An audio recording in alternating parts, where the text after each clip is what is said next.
그리고 길에서 고양이들 보통 입양하시게 되고요. 아까도 말씀드린 것처럼 사회화가 끝난 고양이가 애지간하면 사람한테 잡히지 않아요. 건강 상태에 문제가 없지 않다면 이 아이가 잡히지 않아요. 그래서 보통 저희가 양주 파는 아이들은 건강상으로 좀 아픈 경우도 있을 수 있고요.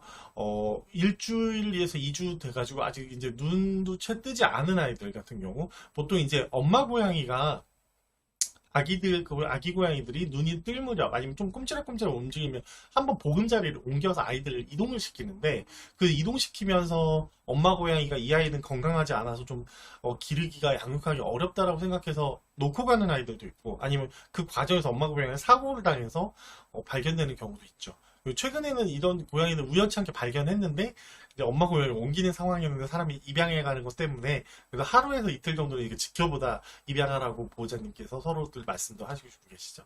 이제 이런 경우에는 바로 인공포유 하셔야 되는데 인공포유 하시는 것들이 이제 너무 잘 알고 계시겠지만 사람 애기처럼 등을 이제 바닥으로 해서 하면 절대 안 되고 엎어져서 자연스럽게 엄마 고양이 애기들이 젖병 빠는 것처럼 자세로 하는 게 정말 중요한 게 이렇게 하시면 아이들이 이렇게 쭉쭉 빨아다니다가 오이성 폐렴이라고 해서 이게 식도가 아니라 기도로 이게 분유가 흘러 들어가는 경우들이 좀 많이 발생할 수 있어서 그런 경우도 좀 주의하셔야 되고요. 상용화되어 있는 분유나 초유 쓰시는 게 제일 좋은데 만약 그게 없을 경우에는 이제 그 옥수수 시럽이나 이제 설탕이나 계란 가지고 일반 분유 가지고 초유를 좀 만들어서 먹이실 수가 있고요. 아이들 잘 먹이시려면 배뇨도 잘 시키셔야 돼가지고 배뇨는 잘 아실 거예요. 아이들 항문이랑 생식기 쪽을 계속 마사지 해주시면 소변이랑 대변 보게 되고요. 고양이들은 이제 자랄 때 체중 증가가 정말로 아이들한테 되게 중요해요. 그래서 매일매일 체중 측정을 해주셔야 되고 또 하나 주의하셔야 되는 것 중 하나가 애기 고양이를 한 마리만 입양하셨을 때는 별로 문제가 발생하지 않는데 여러 마리 있을 때는 애기들끼리 있다가 아기들이 이제 엄마 젖이라고 착각해서 다른 고양이의 생식기를 계속 핥아가지고 소변을 받아 먹는 경우가 발생겨요. 그러면 소변 받아 먹는 애기는 소변을 받아 먹으니까 배에 소변이 차니까 우유를 그만큼 적게 먹게 되니까 발달을 안 하게 돼요. 그래서 아기 고양이들끼리 이런 문제가 발생하지 않게 아기 고양이들이 있을 때 어느 정도 이제 체온 같은 경우 때문에 몰려 있을 수는 있지만 그런 행동을 하지 않는지 확인하시는 것도 인공 보유의 팁 중에 하나예요. 그래서 아까도 말씀드린 것처럼 이 친구들은 보통 사회화 시기에 2에서 8주인데 그 시기에 엄마 고양이는 없었기 때문에 저희가 이 아이들한테 화장실 가는 법이라든지 스크래치 하는 법이라든지 장난감 가지고 노는 법 같은 경우를 저희가 가르쳐줘요. 그래서 좀 더 많이 신경을 써야 돼요. 예를 들어서 이제 집안에서 엄마 고양이가 낳은 애기 고양이에 비해서는 양육해서 저희가 인공포유에서 기른 아이들의 경우에는 이러한 부분에 대해서 저희가 훨씬 더 보조를 많이 해주셔야 돼요. 그리고 조금 자라서 데려온 고양이면 앞서서도 말씀드린 것처럼 아이가 사실 건강한 고양이는 8주 이상 된 고양이가 사람이랑 이렇게 친화가 되어 있지 않은 상태에서 사람이 이 아이를 구조하는 거는 건강한 상태에서 좀 어렵거든요. 보통 아픈 아이들, 잘 먹지 않는 아이들, 그런 아이들이 저희한테 발견이 돼요. 그래가지고 이런 아이들 같은 경우 일단 병원에 가서 아이들이 건강에 문제가 없는지 확인을 해보셔야 될 것 같아요.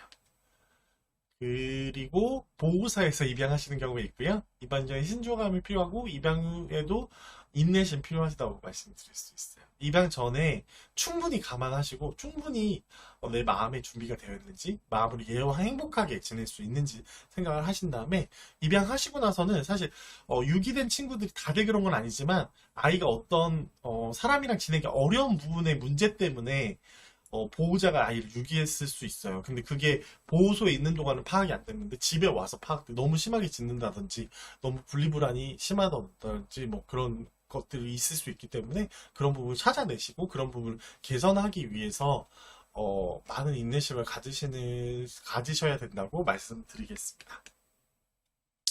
가정 분양하는 경우요. 또 이제 유기견 사지 말고 입양하세요라고 하시는 분들이 저한테 되게 싫어하실 수도 있는데 가정 분양을 미리 준비하실 수가 있잖아요. 그래서 미리 아이를 가서 만나보시고 아이랑 좀 친화되는 시간도 가져보시고 본인 집에 있은 아기가 쓸 방석 같은 걸 미리 가져다 놔서 아기가 거기에 익숙해진 다음에 그 방석이랑 같이 집에 들어오게 할 수도 있고 아니면은 지인이라고 하면 아기가 쓰던 물건 같은 거 장난감이나 엄마랑 같이 먹던 사료라든지 그런 거를 입양처에 좀 가져오실 수 있어서 여러 차례 방문하시는 걸 좀 추천을 드리고요. 보통 요즘 캐터리에서 분양하시는 경우도 좀 여러 차례 방문해서 아이를 보는 걸 많이 권장하시더라고요. 브리더분들도. 그래서 그런 경우는 아니더라도 가정 분양하시는 경우도 여러 번 가서 아이의 상태 계속해서 보시고 자라는 상태 보시고 또 이렇게 서로 친해지는 상황 그리고 얘가 우리 집에 왔을 때 적응할 수 있는 여러 가지들 같은 걸 준비해 주시면 좋을 것 같아요. 그리고 캔넬이랑 캐터리 같은 경우에 이제 전문가한테서 분양을 받는 경우인데 이제 좀 비용이 좀 높다라고 생각하시는 경우도 있는데 사실 반려동물 친구들이랑 우리가 같이 만나면 12년, 15년을 같이 지내게 될 건데 그거에 비해서는 사실 좋은 투자라고 저는 생각하거든요. 근데 이것도 사지말교 입양하세는 조금 불편하실 수 있지만 사실 끝까지 기르는 게 전 중요하다고 생각해요. 그 유기되는 아이들이 다 보호소에서 입양된 아이라고 한다면 사실 그 저기 유기동물 보호소에 품종동물은 없어야 되는 거잖아요. 근데 품종동물도 파양을 한다는 거는 보호자들이 그러니까 유기동물 입양하는 것보다도 처음 기르는 동물 끝까지 기르는 게 저는 정말 중요하다고 생각을 합니다. 공격당할 수도 있을 것 같은데요, 댓글로.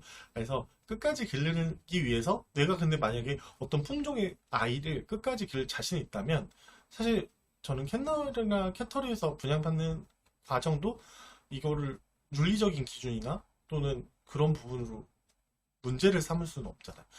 사실 사지 말고 입양하세요라고 한 밑바닥에는 어떤 오해가 있을 수 있냐면 품종 동물을 사는 사람은 다 애들을 유기한다 라는 생각도 있을 수가 있는 거라서 사실 되게 좀 이 부분에 대해서는 저희가 좀 인식이나 공감을 좀 바꿔봐야 할 부분이 있다고 생각합니다. 뭐 잊은 거 없으세요? 댓글, 알람 설정까지 그리고 감사합니다.